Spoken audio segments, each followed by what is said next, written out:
நேயர்கள் அனைவருக்கும் அன்பார்ந்த வணக்கங்கள். நான் உங்கள் வாழ்க வளமுடன் ஜோதிடர் ஸ்ரீ குரு சுந்தர வடிவேல். இப்போ பார்த்தீங்கன்னா 2025 கார்த்திகை மாத பலாபலன்கள் எப்படி இருக்க போகுது, என்ன செய்யலாம் அப்படிங்கிறதை பற்றி ஒவ்வொரு ராசிக்கும் விரிவாக தெளிவாக நம்ம பார்க்க இருக்கிறோம். அந்த வகையில் இப்போ கார்த்திகை மாதம் அப்படின்னாலே மிகப்பெரிய சிறப்பு வாய்ந்த மாதம் கார்த்திகை மாதம். ஏன்னா சூரிய பகவான் பார்த்தீங்கன்னா காலச்சக்கரத்தின் 8ஆம் இடத்துல இருந்து அருள்பளிக்கக்கூடிய ஒரு அற்புதமான மாதமாக இந்த மாதம் அப்படிங்கிறது அமைஞ்சிருக்குது. அதுலேயும் மிக மிக சிறப்பு அப்படின்னு எடுத்துக்கிட்டோம்னா திருவண்ணாமலை தீபம். கார்த்திகை மாதம்னால எல்லாருக்குமே ஞாபகத்துக்கு வரக்கூடியது தீபம் தான். அப்போ திருவண்ணாமலை தீபம் அப்படிங்கிறது அது ஒரு பக்கம் இருந்தாலும் பரணி தீபம் அப்படிங்கிறது நம்ம வீட்டில் ஏற்றுறது உண்டு. இந்த பரணி தீபம் அப்படின்னு பார்த்தோம்னாக்க நம்மளோட முன்னோர்கள் பித்திருக்கள் சம்பந்தப்பட்ட விஷயத்துக்கும், அதே போல் குடும்பத்தின் மகிழ்ச்சி, சுபிச்சம், செல்வாக்கு, வசதி, லட்சுமி கடாட்சம் போன்ற அனைத்து விஷயங்களுக்குமே பார்த்தீங்கன்னா இந்த தீபம் ஏற்றி வழிபாடு செய்கிறது அப்படிங்கிறது மிக முக்கியமான ஒரு விஷயமாக இருக்குது. அப்போ இந்த கார்த்திகை மாதத்தில் இந்த கார்த்திகை தீபம் அப்படிங்கிறது பார்த்தீங்கன்னா கொண்டாடப்பட வேண்டிய மிகப்பெரிய முக்கியமான நிகழ்வாக இது இருக்குது. அதுலேயும் குறிப்பாக திருவண்ணாமலை தீபத்தை பார்க்குறது அப்படிங்கிறது பார்த்தீங்கன்னா மிகப்பெரிய புண்ணிய பாக்கியம் அப்படிங்கிறது கிடைக்கும் அப்படிங்கிறதும், அதே போல முன்னோர்கள் சாப நிவர்த்தி சரியாகும் அப்படிங்கிறதும், திருமணம் சார்ந்த விஷயங்கள், குடும்பத்தின் மகிழ்ச்சி சார்ந்த விஷயங்கள், குழந்தை பாக்கியம் சம்பந்தப்பட்ட விஷயங்கள்லாம் பார்த்தீங்கன்னாக்க வேண்டுதலோடு இந்த திருவண்ணாமலை தீபம் கிரிவலம் சென்று பார்க்கையில் அது அற்புதமாக உங்களுக்கு அங்கே இருக்கக்கூடிய சித்தர்கள் சார்ந்த விஷயங்கள் எல்லோருமே அருள்பளித்து உங்களுக்கு அதற்கான விஷயங்கள் நீங்கள் என்ன நோக்கம் என்ன எண்ணத்திற்காக சென்றீங்களோ அந்த விஷயம் நடைபெறுவதற்கான அருள்பளிக்கக்கூடிய ஒரு அற்புதமான விஷயம் அப்படிங்கிறது இந்த திருவண்ணாமலை தீபம் இந்த கார்த்திகை மாதத்தில் வரக்கூடிய மிகப்பெரிய சிறப்பாக இருக்குது. அடுத்து இப்போ ஒவ்வொரு மாதமும் நம்ம ஒவ்வொரு ராசிக்கும் என்னென்ன விதமான பலன்கள் இருக்குது அப்படிங்கிறதை பற்றி கிரக மாற்றங்கள், கிரக பயிற்சிகள் அதை பொறுத்து ஒவ்வொருத்தருக்கும் ஒவ்வொரு விதமான பலன்களும் நட்சத்திர பலன்களும் சேர்த்து நம்ம கொடுத்துக்கிட்டு இருக்கோம். அந்த வகையில் பார்த்தீங்கன்னா இப்போ இந்த கார்த்திகை மாதத்தில் நடந்திருக்கக்கூடிய கிரக மாற்றங்களால் என்னென்ன விஷயங்கள் உங்களோட வாழ்க்கையில் எது சார்ந்த முயற்சிகள் கை கொடுக்கும், எது சார்ந்த விஷயத்தில் கொஞ்சம் தாமதமாக எடுத்துக்கலாம் அப்படிங்கிறதை பற்றி முழுமையாக விரிவாக நம்ம இப்போ பார்க்க இருக்கிறோம். இப்போ உங்களுடைய ராசிக்கு எப்படி இருக்கும் அப்படிங்கிறத விரிவாக பார்ப்போம். காலச்சக்கரத்தின் முதல் ராசியாக இருக்கக்கூடிய மேசராசி அன்பர்களுக்கு இந்த கார்த்திகை மாதம் என்ன விதமான மாற்றங்கள் முன்னேற்றங்கள் நகல இருக்குது.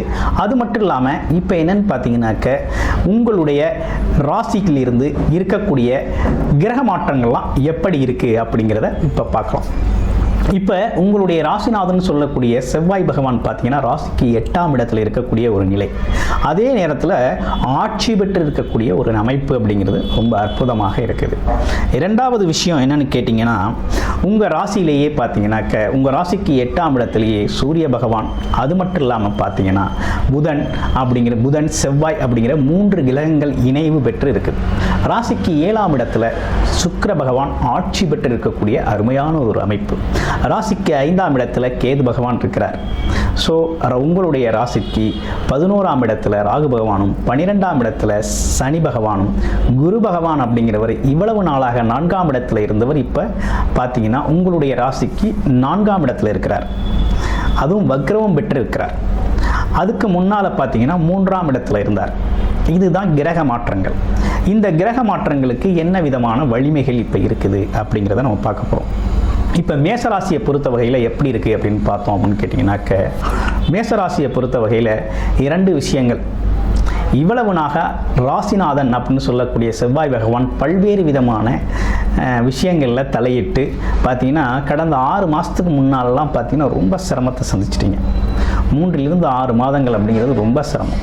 அது மட்டும் இல்லாமல் இப்போ ஒரு முக்கியமான ஒரு விஷயம் என்னென்னா வேலை, உங்களோட குடும்ப வாழ்க்கை எப்படி இருக்கும் அப்படிங்கிறத தான் நம்ம பார்க்க போகிறோம்.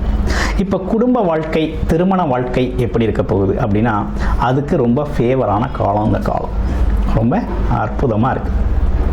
ஏன்னா உங்களுடைய ராசியிலிருந்து களத்திரம் அப்படின்னு சொல்லக்கூடிய ஒரு விஷயம் பார்த்தீங்கன்னா உங்களுடைய ராசிக்கிலே பார்வை விழுகுது. அது மட்டும் இல்லாமல் உங்கள் ராசிக்கு இப்போ பார்த்தீங்கன்னாக்க நடப்பில் திருமணம் ஆனவர்கள், குடும்ப பிரச்சனையால் தத்தளிக்கிறவர்களுக்கெல்லாம் பார்த்தீங்கன்னா இப்போ சரியாகக்கூடிய ஒரு நிகழ்வு அமைப்பு அப்படிங்கிறது உருவாயிருக்கு. அன்னோனியம் பிறக்கும். ஒரு அற்புதமான ஒரு அமைப்பு. குடும்ப பிரச்சனைகள் எல்லாமே ஒரு குடும்பம், கணவன் மனைவி பிரச்சனை இதெல்லாம் சரியாகி ஒரு அமைதியான சூழ்நிலை உருவாகக்கூடிய அமைப்பு. ரெண்டாவது, திருமணத்திற்காக வெயிட் பண்ணிக்கிட்டு இருந்தவங்க, நீண்ட நாள் திருமணம் நடக்கலை அப்படிங்கிறவங்க எல்லோருக்குமே பார்த்தீங்கன்னா இப்போ திருமணம் வாய்ப்புகள் கைகூடி வரக்கூடிய அற்புதமான நேரமாக இந்த நேரம் அப்படிங்கிறது இருக்குது. திருமண வாய்ப்பு கைகூடி வரக்கூடிய ஒரு அற்புதமான நேரம் இந்த நேரம்.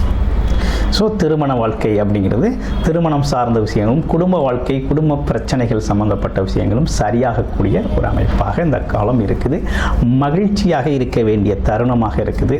அது மட்டும் இல்லாமல் மனைவி கணவனுக்கோ, கணவன் மனைவிக்கோ ஏதோ ஒரு வகையில் இந்த காலகட்டத்தில் உதவிகரமாக இருக்கக்கூடிய அமைப்பு அப்படிங்கிறது இருக்குது. அதே போல் பார்ட்னர் அப்படிங்கிற ஒரு அமைப்பு பார்த்தீங்கன்னாக்க இந்த காலகட்டத்தில் தொழில் ரீதியான பார்ட்னர்ஸ் எல்லாம் இப்போ செட் ஆகிடுவாங்க. இவ்வளவு நாளாக கொஞ்சம் கருத்து வேறுபாடு, முரண்பட்ட வேறுபாடுகள் இருந்தாலும் இப்போ பார்த்தீங்கன்னாக்க ரொம்ப இலகுவாக செட் ஆயிடுவாங்க. அந்த கருத்து வேறுபாடுகள் நீங்கிடும். இது ஒரு விஷயம். அடுத்து, வேலை, தொழில், வருமானத்தை பற்றி சொல்லுங்கள் அப்படிங்கிறது தான் மெயின் பாயிண்ட்டு. இப்போ என்னென்னா மேசராசியை பொறுத்த வகையில் வேலை, தொழில், வருமானம் அப்படிங்கிறது பார்த்தீங்கன்னா ஒன்றும் பெரிய பிரச்சனை அப்படின்னு சொல்கிற மாதிரி இல்லை.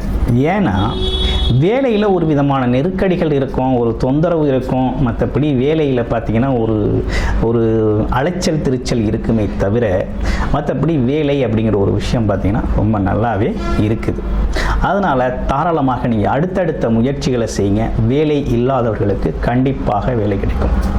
அதே நேரத்தில் வேலையில் இருக்கிறவங்க கொஞ்சம் பொறுமையும் நிதானத்தோடும் போங்க, அவசரப்பட வேணாம். ஏன்னா ராசிநாதன் ராசிக்கு 8ஆம் இடத்துல இருக்கிறதுனால என்னென்னா பழைய விஷயங்களை, அவர் அப்படி பண்ணிட்டார், இவர் இப்படி பண்ணிட்டார், அப்போ அவர் இப்படி செஞ்சார், அவர் இந்த வார்த்தையை சொன்னார் அப்படின்னு தேவையில்லாத விஷயங்களை பேசி கிளறி அதன் மூலமாக ஒரு டென்ஷன் ஆகி ப்ரெஷரை உருவாக்கி சண்டை சச்சரவுகளை உருவாக்கிக்கிறது அப்படிங்கிறது வரும்.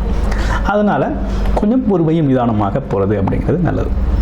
சரி, தொழில் செய்கிறவங்களுக்கெல்லாம் லாபம் இருக்குமா அப்படின்னா உறுதியாக. தொழில் வளர்ச்சி, தொழில் செய்கிறவங்க அனைவருக்குமே நல்ல லாபம், நல்ல முன்னேற்றம் கிடைக்கக்கூடிய ஒரு அற்புதமான காலகட்டமாக இந்த காலகட்டம் இருக்குது. ஏன்னா குருபாரை ரொம்ப அம்சமாக இருக்குது.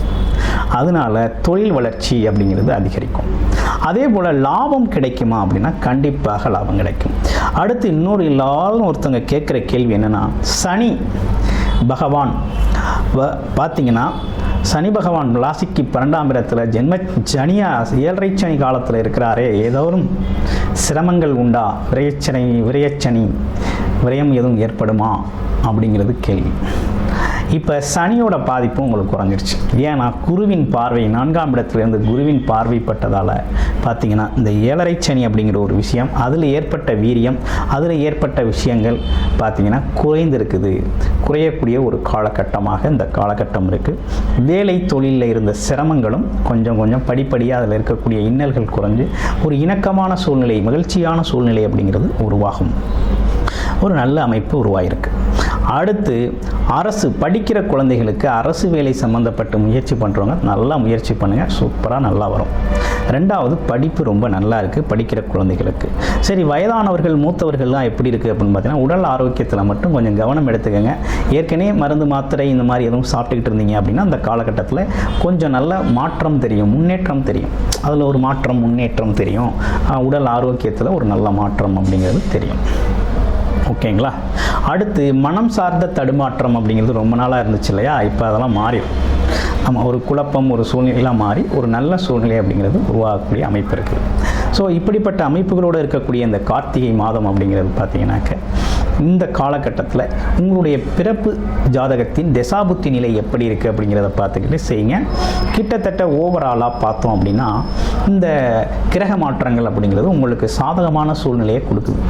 உங்களுடைய பிறப்பு ஜாதகம் தசாபுத்தி அமைப்புகள் சரியில்லை அப்படின்னாக்க இந்த சாதகமான அமைப்புகள் உங்களால் பயன்படுத்த முடியாது. தசாபுத்தி அமைப்புகளை பார்த்துக்கிட்டு இந்தந்த சூழ்நிலைகளில் இந்தந்த விதமான முயற்சிகளை எடுத்து இது சார்ந்து நம்ம விஷயங்களில் தலையிட்டு உங்களோட விஷயங்களை சரி செஞ்சுக்கிறதுக்கு ஒரு அற்புதமான அமைப்பாக இந்த அமைப்பு அப்படிங்கிறது இருக்குது.